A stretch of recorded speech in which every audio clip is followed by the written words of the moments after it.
When I walked into the courtroom that morning, my daughter Dawn rolled her eyes and whispered something dismissive to her husband Dave. But then something extraordinary happened. The judge looked up, froze completely, and murmured in disbelief, "It's her." The entire courtroom fell silent. None of them had any idea who I really was until that moment. That trial changed everything. My name is Maeve. I am 69 years old and, until a few months ago, I was just a regular everyday grandma. Each morning, I woke up at 6, brewed my coffee in the same chipped mug I'd used for 20 years, and looked out the window of my small kitchen as I watered the African violets my late husband loved so much. It was a simple, predictable life full of small rituals that gave me peace. For 45 years, I was the mother who sacrificed everything for my only daughter, Dawn. I worked nights cleaning offices, sold homemade cupcakes on the weekends, and sewed clothes to make a few extra bucks. It was all so she could go to college and have the life I never had. When she married Dave, an arrogant man who never said a kind word to me, I swallowed my pride and welcomed them into my house every Sunday with a table set and my best smile. I thought that after my husband passed away, Dawn and I would grow closer. How naive I was. Instead of finding comfort in our shared company, my daughter began to see me as a burden. Her visits became obligatory and cold, her calls less frequent, and her excuses for avoiding me grew more and more creative. The greatest humiliation of my life came on a gray Thursday in October. I had prepared the chicken and dumplings she loved, the kind that took me hours to make, but always made her smile when she was a little girl. I put out my best tablecloth, the one with the embroidery I had done when she was a teenager, and even bought fresh flowers for the centerpiece. When they arrive, Dave walked into my house as if he owned it, slumped into my late husband's armchair, and turned on the television without even saying hello. Dawn wore a green dress I had bought her myself, but her expression was as cold as January ice. "Mom, we need to talk," she said in that voice she had developed since she got married. A voice that sounded like it belonged to a stranger. She sat on the edge of the chair as if in a hurry to leave. "Dave and I have made a decision," she continued, as he sat on the sofa, his eyes glued to the screen. "This house is too big for you. You can't maintain it alone anymore. And we need a bigger place for when we have kids. We found the perfect retirement community for people your age." I felt as though the floor had opened up beneath me. This was the house where Dawn had taken her first steps, where we had celebrated every birthday, where her father had died holding my hand. Every corner held our most sacred memories. Every photograph on the wall told our story. "But Dawn, this is our home. All our memories are here," I pleaded, my voice trembling, each word breaking as it left my mouth. "Memories are in the heart, Mom, not on the walls," she replied with a coldness that chilled me to the bone. "Besides, the community has activities for people like you. You'll be better off there. You'll have company your own age." Dave smiled with satisfaction as he began to measure the rooms with his eyes, as if he were already the owner. "It's for the best, Mrs. Maeve," he added with that fake smile I hated so much. "We'll take care of all the paperwork. Don't you worry about a thing." My heart shattered into 1,000 pieces. My own daughter, the child for whom I had sacrificed my youth, my health, and my dreams, was throwing me out of my own house to give my home to that despicable man. Tears threatened to fall, but I swallowed them back. I wouldn't give them the pleasure of seeing me cry. "I need time to think," I murmured with what little dignity I had left. "There's not much to think about, Mom," Dawn replied, standing up. "It's already decided. They're coming to appraise the house next week." And with that, they left. They left my chicken and dumplings untouched, my flowers wilting, and my heart in pieces on the table where we had once been a happy family. That night, I couldn't sleep. I sat in the kitchen staring at the photographs on the wall. Dawn is a baby. Dawn on her first day of school. Dawn on her graduation day. In every picture, I was there holding her, hugging her, smiling, with pride. How had it come to this? How had the girl who once told me I was her hero now treat me like trash? The following days were a nightmare. Dave brought a real estate appraiser without warning, a man in a gray suit who walked through my house as if it were an object for sale. He took notes, measured rooms, and talked about potential and necessary renovations as if I weren't even there. Dawn accompanied him, nodding at every disparaging comment about my home. "The pipes are old," the appraiser said, "and these kitchen tiles are dated. You'd have to change everything." My husband had put in those tiles with his own hands when Dawn was 10 years old. Each one represented hours of work, love, and hope for our future. But to them, they were just obstacles to their new life. The humiliation reached its lowest point when Dawn brought home brochures for the retirement community. "Look, Mom, it has beautiful gardens and they have bingo on Tuesdays," she said in that fake voice she used when she wanted to convince me of something. "Los, there's a nurse on duty 24/7. You'll be safer. I had lived in this house for 30 years without a single problem. I knew all my neighbors. I had my routines, my plants, my memories. But to Dawn, none of that mattered. All that mattered was that I get out of her way. The day I least expected it, they arrived with pers. Dave walked in like he was the owner, followed by Dawn, and a man who introduced himself as a lawyer. "Mrs. Maeve, we have all the documents prepared for the transfer of the property. We just need your signature." "Transfer?" I asked, confused. "I thought you were going to sell the house." Dawn avoided my gaze. "Well, Dave and I decided to keep it. It's better for the family to hold on to properties." That's when I understood everything. It wasn't just that they wanted me out. They wanted to take ownership of my house, the legacy my husband and I had built with so much effort. It was a robbery disguised as filial concern. "I'm not signing anything," I said with the firmest voice I could muster.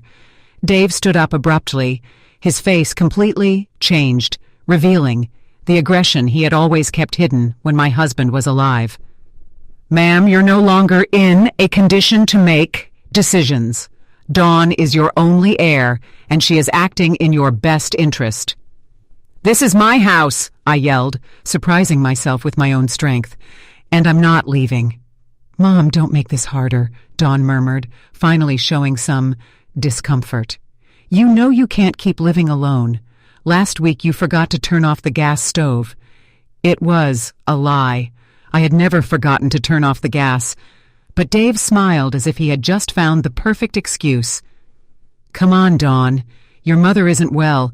It's dangerous to leave her alone." The lawyer cleared his throat. "Ma'am, if you don't sign voluntarily, we might have to explore other legal options.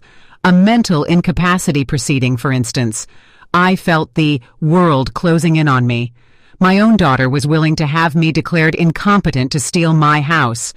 The man I had accepted as a son-in-law was threatening me in my own living room, and I, a 69-year-old woman, was completely alone against them. "I need time," I muttered, defeated. "You have 1 week," Dave said coldly. "Then what can I?" "You'll do what we have to do." When they left, I collapsed into my husband's armchair and cried as I hadn't since his funeral. I cried for the daughter I had lost, for the home they were taking from me, for the life that was crumbling around me. I felt betrayed, humiliated, completely defenseless. That night, for the first time in my life, I considered giving up. Maybe they were right. Maybe I was too old, too weak, too useless to fight. Maybe it was best to accept my fate and disappear, quietly just as they wanted. But then something inside me refused to die, a small flame of dignity that still burned in my chest. I wasn't going to let them trample all over me without a fight, not after a lifetime of sacrifice and devotion. The next day, Dawn came back alone. For a moment, my heart filled with hope. Maybe she had reconsidered. Maybe she had come to ask for my forgiveness. How wrong I was. "Mom, I came to help you pack," she said in that robotic voice she had adopted. "I brought boxes. We can start with your clothes." I stared at her, searching for any trace of the girl I had raised, but I only found a stranger, cold and calculating. "Dawn, please reconsider. I'm your mother." "That's exactly why I'm doing this," she replied without looking me in the eye. "Because I love you and I want what's best for you. Love. This was love. Stripping me of my home, my dignity, everything I had left. That was love." For the next few hours, Dawn began to pack my belongings as if they were worthless objects. She took my family, photos, and shoved them carelessly into boxes. She packed the books my husband had given me, the dishes from my wedding, china, the tablecloths I had embroidered during years of sleepless nights. "This dress is so old, Mom. I don't think you need it," she said, holding up my mourning dress, the one I had, worn to my husband's funeral. "Leave it," I begged. "Please, just leave it." But she had already put it in a donation bag. My pain didn't matter. My feelings didn't matter. I didn't matter. The final straw was when she found my jewelry box. Inside were my wedding ring, the earrings my husband had given me for our 20th anniversary, and a small gold chain that had belonged to my mother. "This jewelry will be safer in a safe deposit." "Box," Dawn said, putting it in her purse. "It could get lost or stolen at the community." "Those are mine," I yelled, trying to snatch the purse from her. "Mom, you're getting very upset. This just confirms you can't take care of yourself," she replied with that sickening calmness that chilled me to the bone. In that moment, I knew I had lost my daughter forever. The Dawn I knew had died, and in her place was this heartless woman, manipulated by Dave and blinded by greed. That night, when Dawn left, taking my jewelry and my most precious memories with her, I was left, alone in my half-empty house. The bare walls reminded me of how little I had left, how easy it had been for them to dismantle a lifetime. I couldn't eat. I couldn't sleep. I sat on the floor of my living room, surrounded by open boxes and scattered memories, and I wondered how it had come to this, at what point I had become invisible when I had ceased to matter. The following days were a living hell. Dave came early every morning to supervise the process as if I were incapable of packing my own things. He brought in strangers who measured, photographed, and appraised every corner of my house. They talked about me as if I weren't present, as if I were an old piece of furniture that needed to be removed. "The lady will have to speed up the process." Dave said to Dawn, "The movers are coming on Monday." It was Friday. I had 3 days left in the home where I had lived for 30 years, where I had raised my daughter, where I had loved and been loved. "What if I don't finish packing?" I asked in a whisper. "Don't worry, Mom," Dawn replied without looking up from her phone. "The movers will take care of everything. Just take what's essential." "What's essential?" As if an entire lifetime could be reduced to the essential. That afternoon, after they left, I walked through my house like a ghost. I touched the walls my husband and had painted. I sat in every chair where we had eaten family breakfasts. I opened every drawer that held little treasures from my past life. In my husband's desk drawer, I found old letters, paid bills, and some documents I had never looked at. Most of them were unimportant, but there was one folder I had never seen. It was marked with my husband's initials and had a small lock on it. Curious and desperate to find something, anything to connect me to better times, I looked for the key in all his usual spots.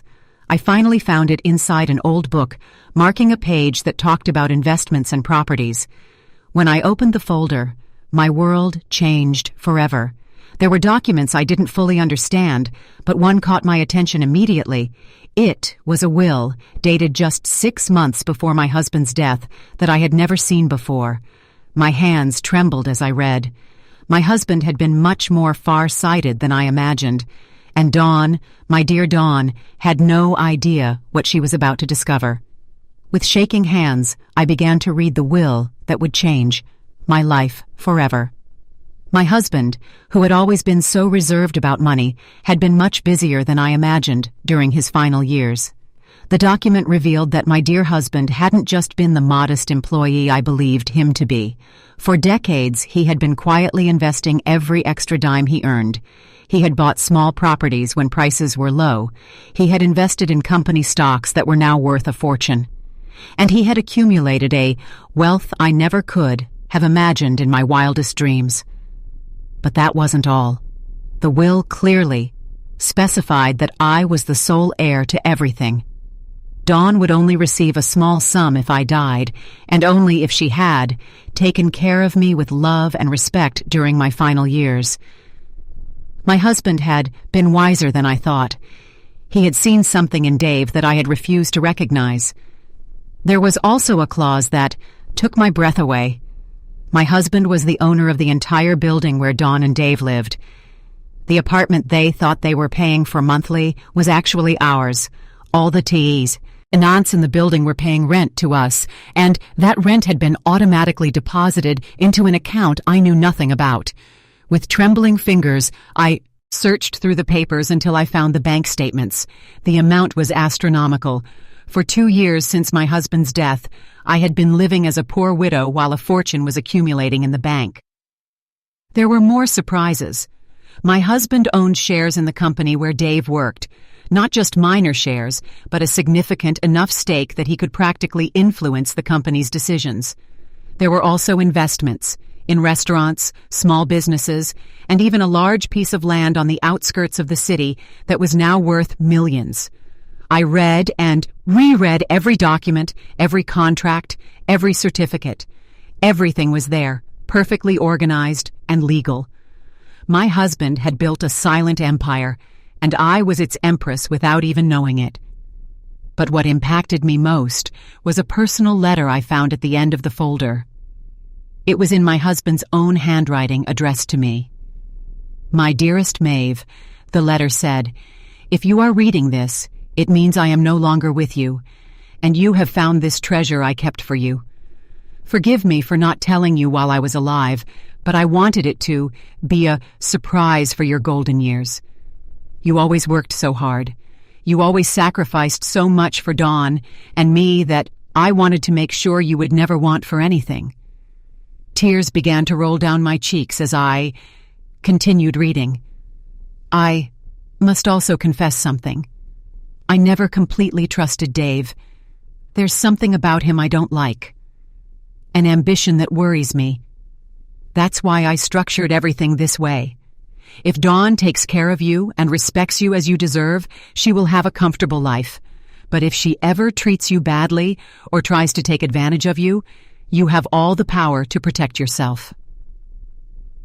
My husband had foreseen exactly what was happening. He had seen right through Dave from the beginning and had prepared my defense before he died. Use this power wisely, my love, not to hurt, but to protect yourself and to teach. Deep down, Dawn is a good person. She's just confused. But if you need to defend yourself, you now have the tools to do it. Signed, your husband who loves you for all eternity. I sat on the floor of my living room, surrounded by documents, worth millions, crying for the wise man I had lost and for the daughter I was about to lose. But for the first time in months, they weren't tears of defeat. They were tears of gratitude, of hope, and yes, also of silent satisfaction. Dawn and Dave thought they were stripping me of everything. They had no idea that I owned the building where they lived, the shares of, the company, where he worked, and properties all over the city.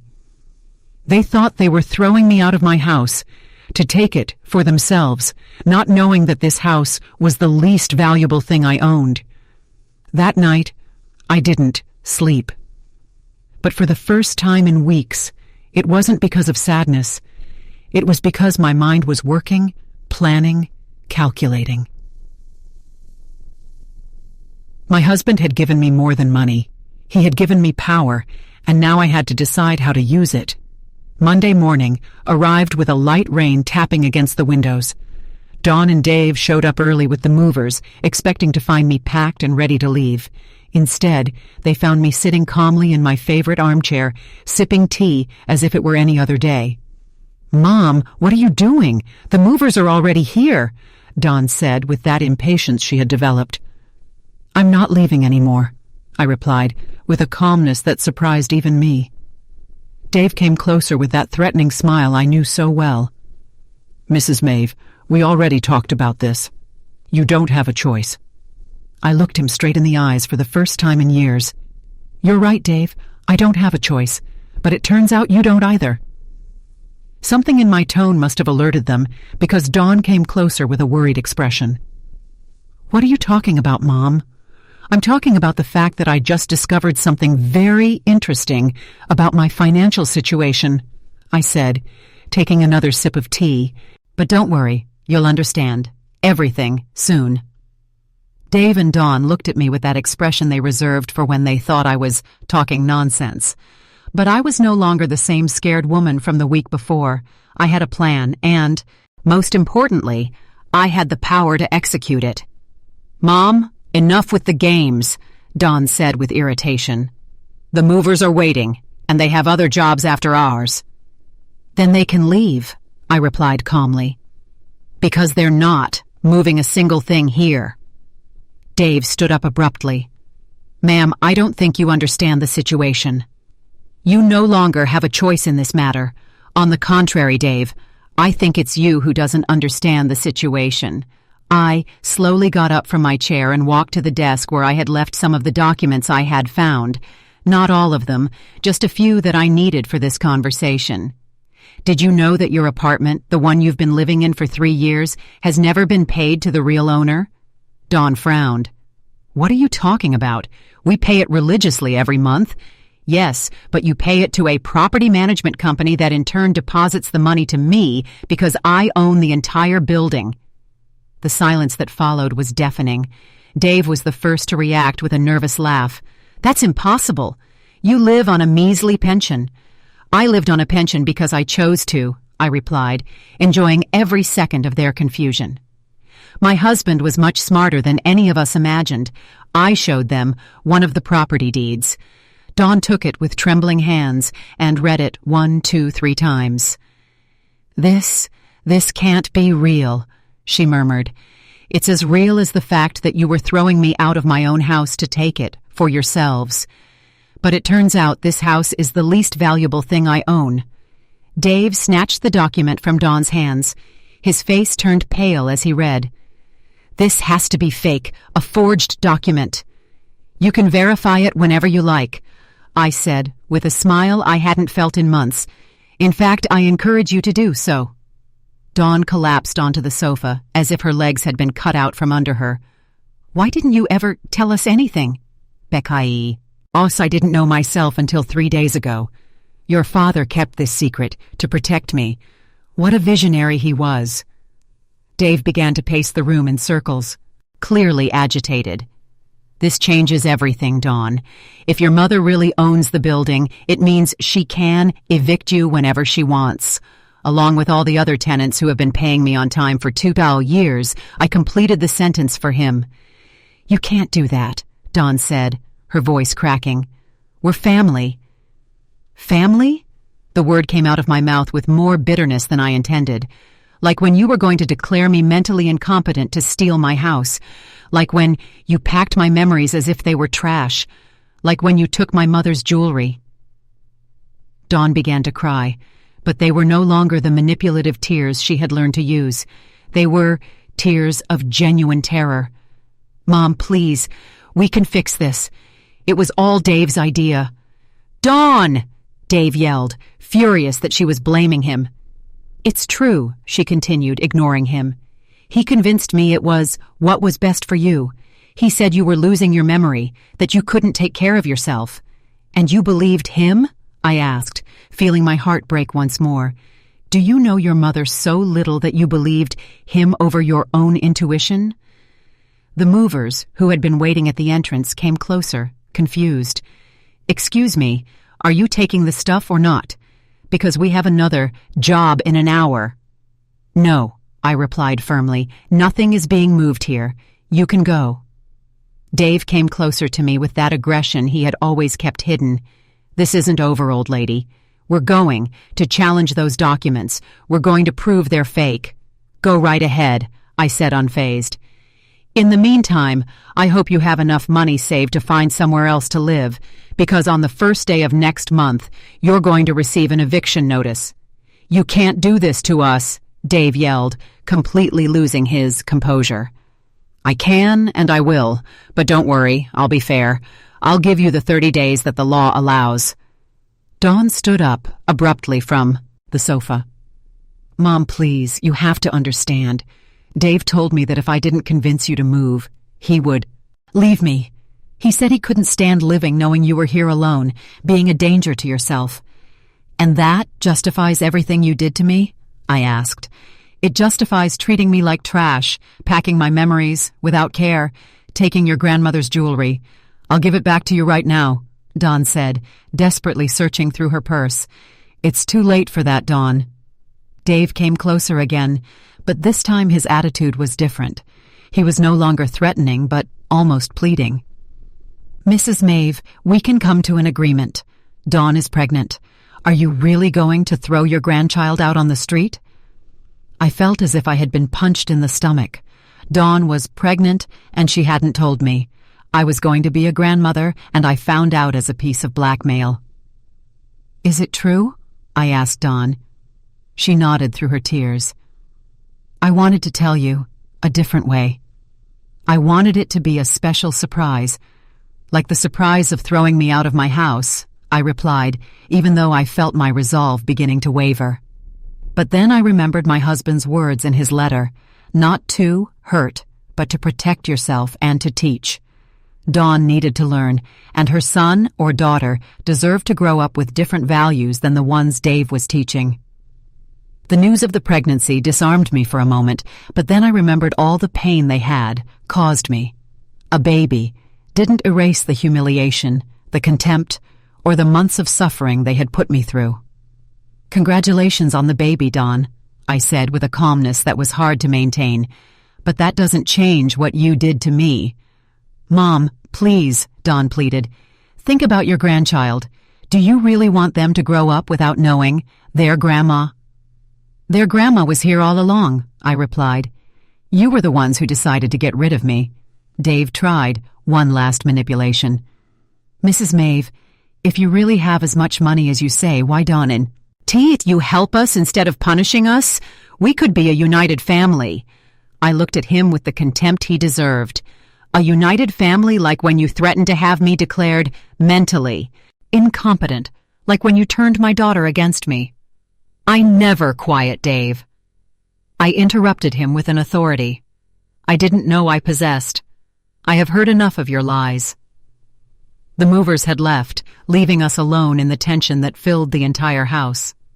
Dawn cried silently. Dave paced like a caged animal, and I felt strangely calm for the first time in months. "Here's what's going to happen," I announced. "You have 30 days to find somewhere else to live. During that time, I don't want to see you around here unless it's a real emergency. And after that?" Dawn asked, her voice broken. "After that, we'll see if you've learned anything about respect and family." Dave exploded. "This is emotional blackmail. You're using your money to manipulate us." "Manipulation?" The word made me laugh bitterly. "Like when you used my supposed mental incompetence to manipulate me. Like when you used my mother's love to blackmail me." "It's different," Dave murmured, but he didn't even sound convincing to himself anymore. "You're right," I admitted. "It is different because I actually have the power I'm using." Dawn got up from the sofa with slow movements. "Is there anything we can do to make you change your mind?" "Yes," I replied without hesitation. "But I don't think Dave is willing to do it." "What is it?" she asked, clinging to that hope. "I want an apology, a real sincere apology for every humiliation you put me through. I want you to admit that you treated me like trash, and I want Dave to admit that this was all his idea. Dave's face turned red with anger. "I'm never going to humiliate myself in front of you." "Then get ready to move," I said simply. Dawn looked at him pleadingly. "Dave, please. She's my mother. She's your mother-in-law. We can swallow our pride for our child."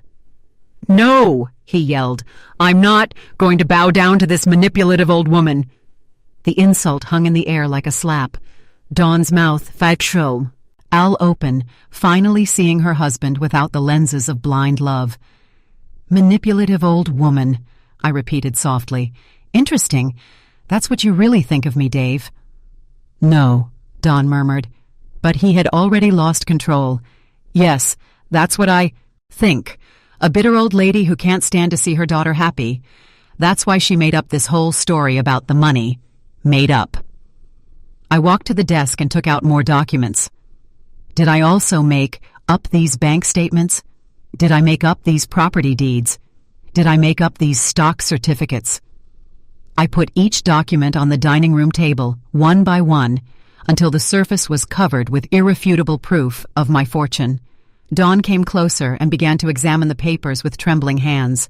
"Oh my God, Mom, this is real. It's all real." "Very real," I confirmed.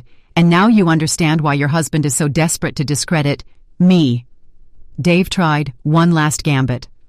"Dawn, you can't believe your mother hid all this for years. She's a liar."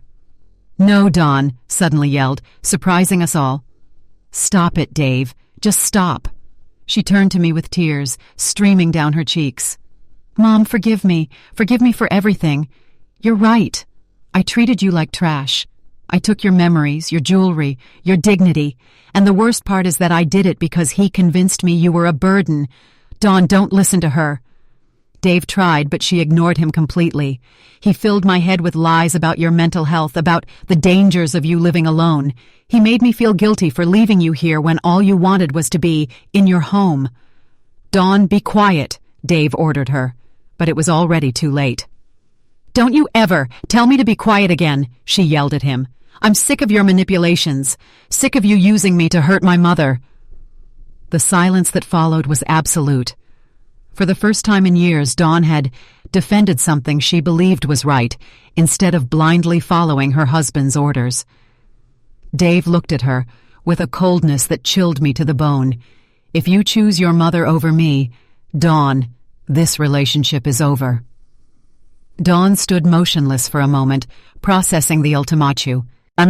Then, to my surprise, she straightened up and looked him directly in the eyes. "Then it's over," she said in a voice I had never heard from her before. Dave was paralyzed as if he couldn't believe what he had just heard.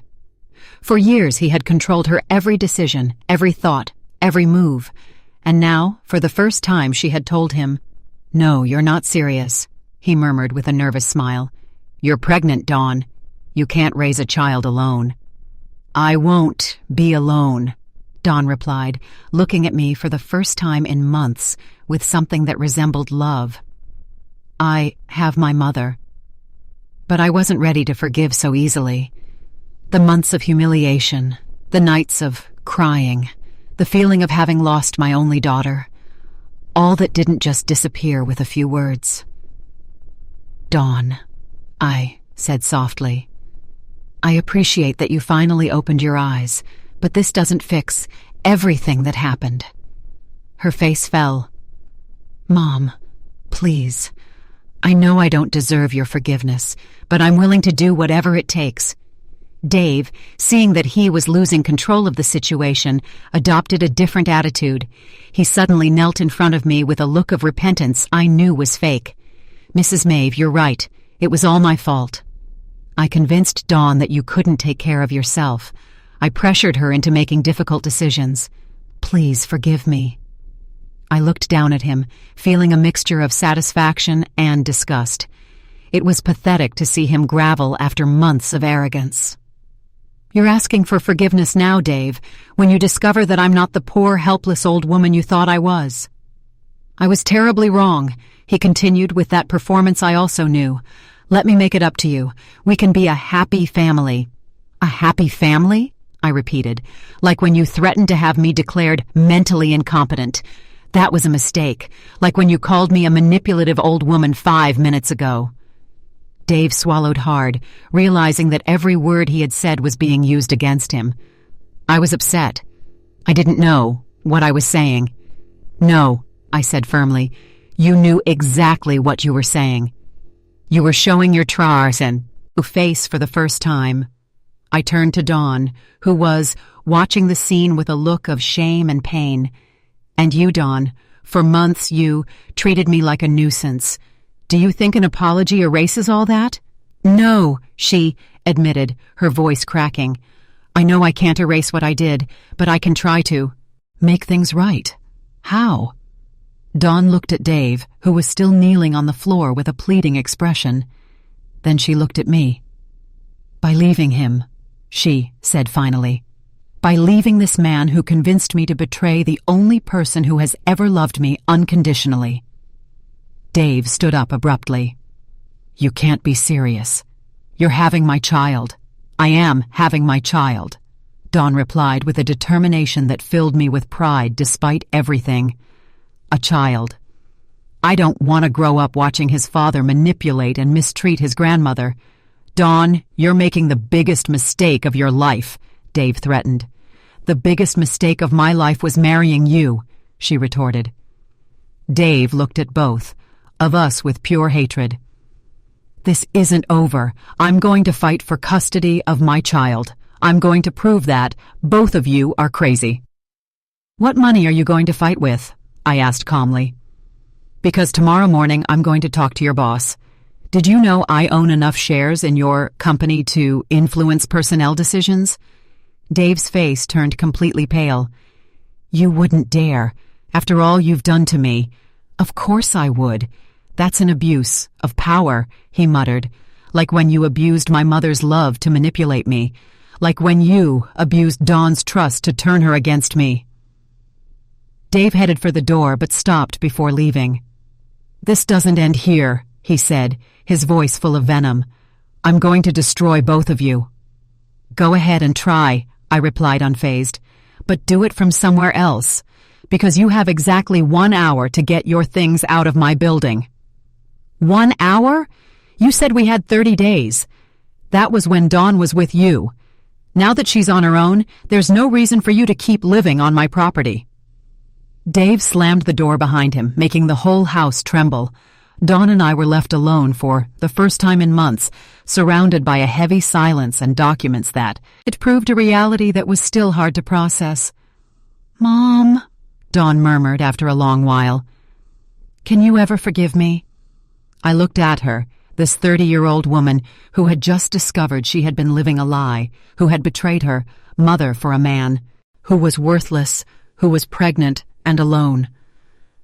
"I don't know, Dawn," I replied honestly. "You hurt me a lot." "I know," she whispered. "And I'm going to spend the rest of my life trying to make it up to you." "Starting with what?" "Starting with giving you back your mother's jewelry," she said, pulling out the small bag she had taken days before. "And by asking if I can stay here tonight, I have nowhere else to go." I looked at the bag with my mother's jewelry.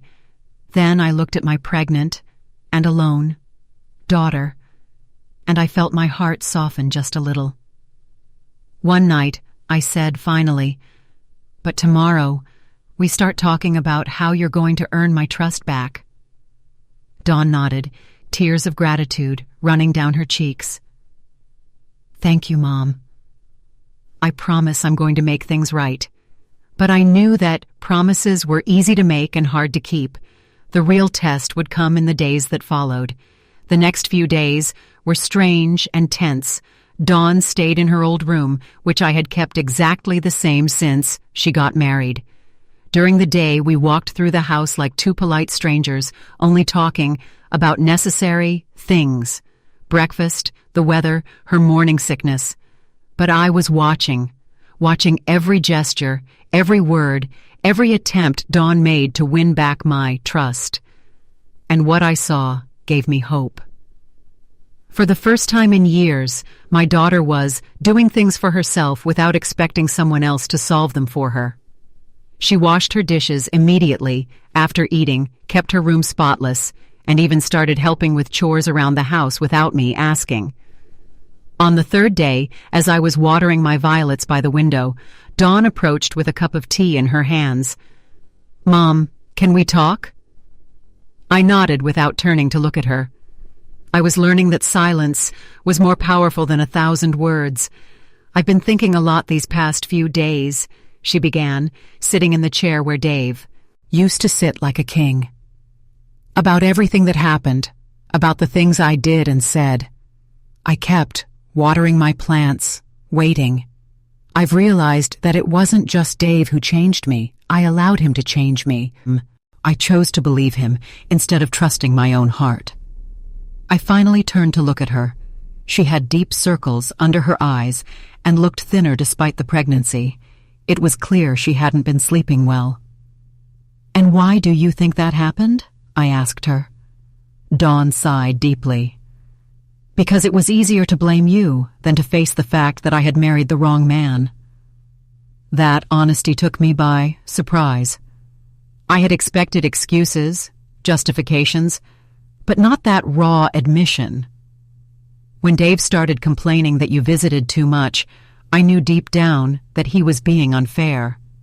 But it was easier to think that you were clingy than to accept that he was selfish. She put her hands on her belly where the pregnancy was barely showing. "When he started suggesting you move to a retirement community, I knew it was wrong, but he convinced me it was for your own good. And I wanted to believe him because it meant I didn't have to face the real problem." "What was the real problem?" I asked, even though I already knew the answer, that I had married a man who didn't respect my family, who didn't respect me, and who was never going to change. In the days that followed, Dawn began to tell me things that chilled me to the bone. How Dave had gradually isolated her from her friends, convincing her they were a bad influence. How he controlled every cent she spent, telling her that women didn't know how to handle money. How he had convinced her to quit her job because real wives dedicated themselves to the home. "And you never thought to talk to me about this?" I asked her one afternoon. "Dave told me you wouldn't understand, that you were from another generation. He convinced me that if I told you our problems, you would tell me to leave him, and he didn't want any outside interference in our marriage. Each revelation hurt more than the last. My daughter had been suffering in silence while I believed she was happy, and when she had finally tried to get closer to me, it was already too late because Dave had programmed her to see me as the enemy." 2 weeks after Dave left, Dawn received a call that left her pale as a ghost. "It's the building manager," she said, her voice trembling. "Dave is in the lobby. He says he has the right to come up because he's still my husband. And what did you tell him? That I didn't want to see him, but he won't leave. He's yelling that he's going to call the police, that this is kidnapping." I got up from my chair with a calmness that surprised me. "Tell the manager to come down. I'm going to talk to him." "Mom, he's really upset. We don't know what he's capable of." "Exactly," I replied. "That's why I have to go down there." When I got to the lobby, I found Dave in a fury yelling at the poor building manager who was trembling behind his desk. "That crazy old lady has my wife kidnapped." Dave was shouting, "I want you to call the police right now." "Good afternoon, Dave," I said in a serene voice. He turned to me, his eyes bloodshot. He had obviously been drinking. "You give me back my wife right now." "Dawn is exactly where she wants to be," I replied. "And if you don't leave my property immediately, I'll be the one calling the police. This isn't your property. You're a liar." I took out my phone and dialed my lawyer's number, putting it on speakerphone. "Attorney Victoria," I said when she answered. "It's Maeve. I have an upset man here who refuses to leave my building. Could you confirm that I am the legal owner?" "Of course, Mrs. Maeve," my lawyer's clear voice replied. "You are the sole owner of the building located at." Dave went silent as he listened to the legal confirmation. The manager looked at him with a mixture of fear and embarrassment, finally understanding the situation. "Anything else you need me to clarify, Dave?" I asked after hanging up. "This isn't over," he muttered, "but no. longer sounded convincing. "You're right," I agreed, "because tomorrow I'll talk to your supervisor at the company and the day after that to the bank that gave you the loan for your car." Contacts are useful when you have enough money. Dave left without another word, but I knew he would be back. Men like him don't give up easily. 2 months later, the day of the trial arrived like a storm we had been waiting for. Dave had made good on his threat and sued us for parental alienation and financial manipulation, asking for full custody of the baby Dawn was carrying. That morning, as I was getting dressed in my best black suit, Dawn came into my room with tears in her eyes. "Mom, I'm scared," she confessed. "What if the judge believes him? What if he takes my baby away?" I hugged her for the first time in months, feeling her body tremble against mine. "That's not going to happen," I assured her. "We have the truth on our side." When we arrived at the courthouse, Dave was already there with a lawyer who had clearly cost him more than he could afford. He looked at me with that familiar hatred, but this time it didn't intimidate me. I had something he would never have, the peace of mind of someone who knows they are on the right side. Dawn and I sat down on our bench.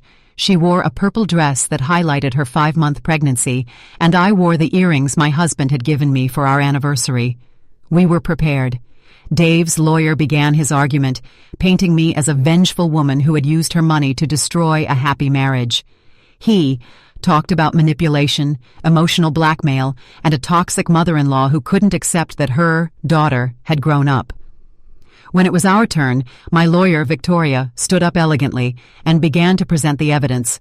Text messages where Dave insulted Dawn, recordings where he threatened to leave her if she didn't throw me out of my own house, testimonies from neighbors who had heard his yelling and abuse. But the decisive moment came when the judge looked up and stared at me. "Mrs. Maeve Williams?" he asked in disbelief. "Yes, Your Honor," I replied, confused by his reaction. The judge took off his glasses and studied me carefully. "Did you work at the family court 30 years ago?" My heart stopped. "Yes, Your Honor." "I was a secretary for Judge Miller. You helped me when I was an intern. You taught me how to organize files. You brought me coffee when I worked late.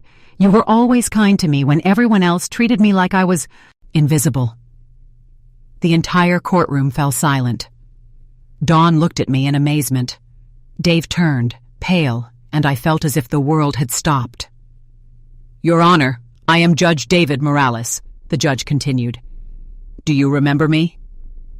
And then I saw it under. The gray hair, the wrinkles, and the authority was the shy young man who had worked in my office decades ago. The boy I had defended when other lawyers made fun of him. The one I had encouraged when he doubted his abilities. "David," I murmured, feeling my eyes fill with tears. "Of course, I remember you." The judge smiled, and for a moment he was that insecure young man again, looking for approval. "I never forgot your kindness, Mrs. Maeve. You told me that one day I would be a great judge when even I didn't believe it." Dave and his lawyer exchanged panicked glances. They knew they had lost before they even began. "Your Honor," Dave's lawyer interjected, "I believe this constitutes a conflict of interest." "There is no conflict," Judge Morales replied firmly. "There is only justice, and after reviewing all the evidence presented, it is clear that Mr. Dave Foster has been the only manipulator in this story. The verdict was resounding. Dave lost all, his rights to the baby, and was prohibited from approaching Dawn and me. He also had to pay the legal art costs and a settlement for emotional damages. When we left the courthouse, Dawn hugged me as she hadn't since she was a child. "Mom, how is it possible that the judge knew you?" "Life goes in circles, honey," I replied, "and kindness always comes back to you when you least expect it." 6 months later, when my granddaughter Serenity was born, I understood that everything had been worth it. Dawn had regained her essence. She had become the loving mother I always knew she could be. One afternoon, as we rocked the baby in the garden of our house, Dawn asked me a question I had been waiting for. "Mom, have you really forgiven me?" I looked at her. This woman who had grown so much in such a short time, who had learned to value what was truly important. "I forgive you, Dawn," I said finally. "But more importantly, you've learned to forgive yourself." That night, as I prepared tea in my old, chipped mug, I thought about my husband and his letter. I had used the power he left me exactly as he had expected, not to hurt, but to protect and to teach. Dawn had learned that true love isn't based on control, but on respect, and I had learned that it's never too late to stand up for your dignity. Looking out the window at the garden where my granddaughter was playing, I smiled. Some battles are worth fighting, and some victories taste better when they take a long time to arrive. In the end, I hadn't needed to yell to be heard.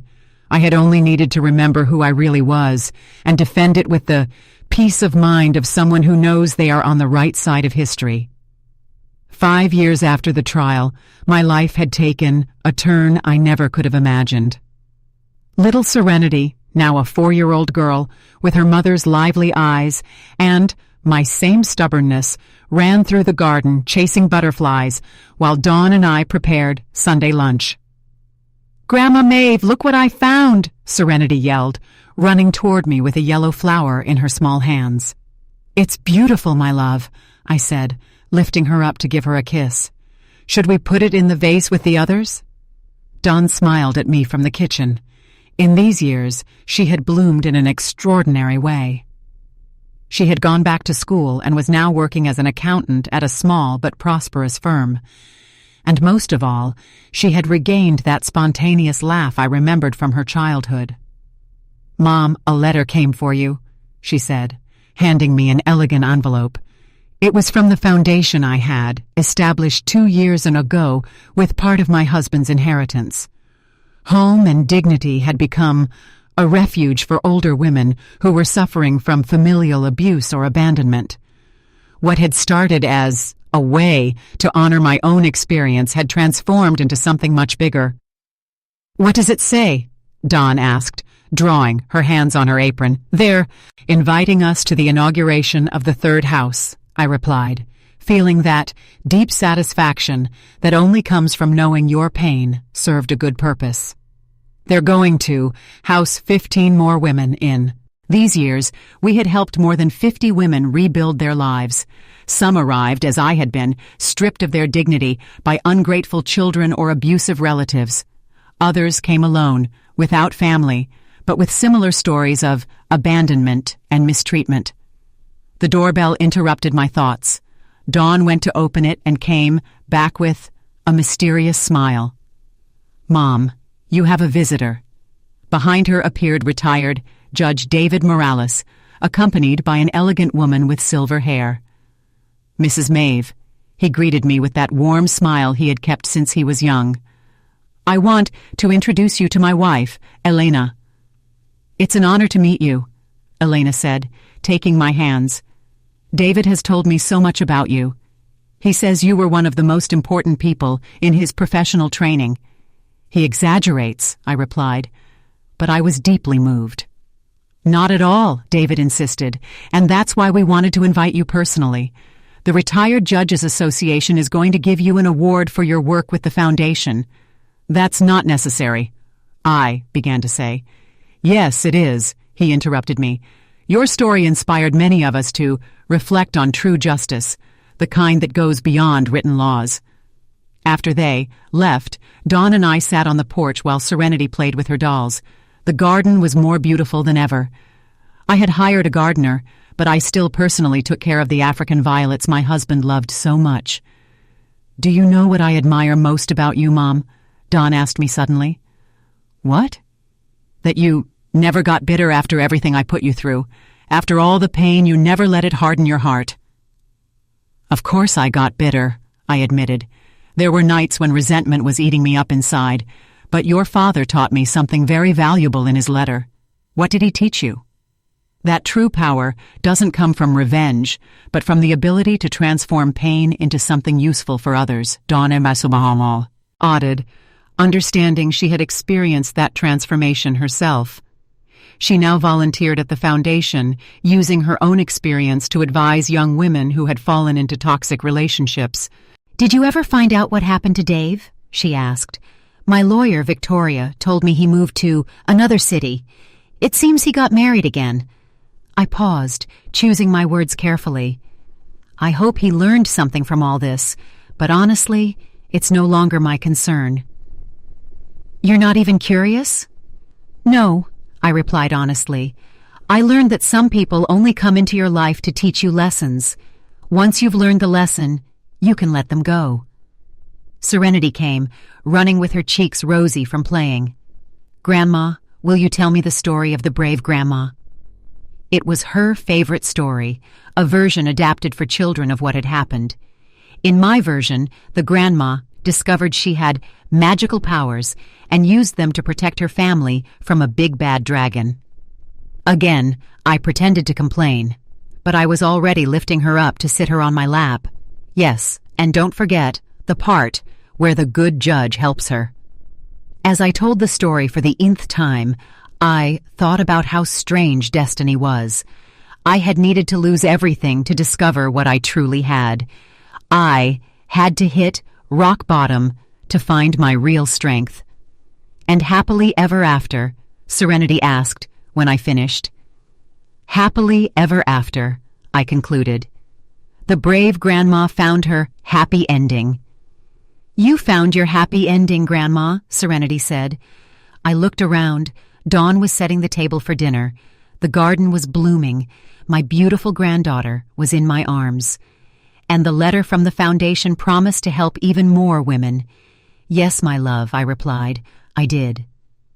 That night, after putting Serenity to bed, I sat in my favorite armchair with a cup of tea and the letters that arrived weekly from the women we had helped. An elderly woman, 75 years old, thanked me for giving her the courage to face her abusive son. A 60-year-old woman told me she had gotten her house back after her grandchildren had tried to swindle her. Every letter was a confirmation on that my experience had served a purpose bigger than my own pain. Dawn sat next to me with her own cup of tea. "What are you thinking about, Mom?" "About your father," I admitted. "How proud he would be of what we've built." "I'm sure he's watching us," Dawn murmured. "And about you," I continued. "How proud I am of the woman you've become. I learned from the best," she replied, taking my hand. We sat in silence, enjoying the tranquility of the night. In the distance, the soft noise of the city could be heard, but here, in our garden, peace reigned. "I love you, Mom," Dawn whispered. "And I love you, honey," I replied. "I've always loved you, even in the darkest moments." And it was true. A mother's love transcends hurts, disappointments, betrayals. It's stronger than pride, more enduring than resentment, more powerful than any fortune. That night, I slept soundly, without nightmares, without worries. I had found something worth more than all the money in the world. The peace of knowing that I had used my second chance wisely. In the end, it wasn't about how much money I had or how much power I had exercised. It was about transforming my pain into purpose, my humiliation into strength, and my experience into wisdom for others. I had learned the most important lesson of all, that it is never too late to stand up for yourself, never too late to change your story.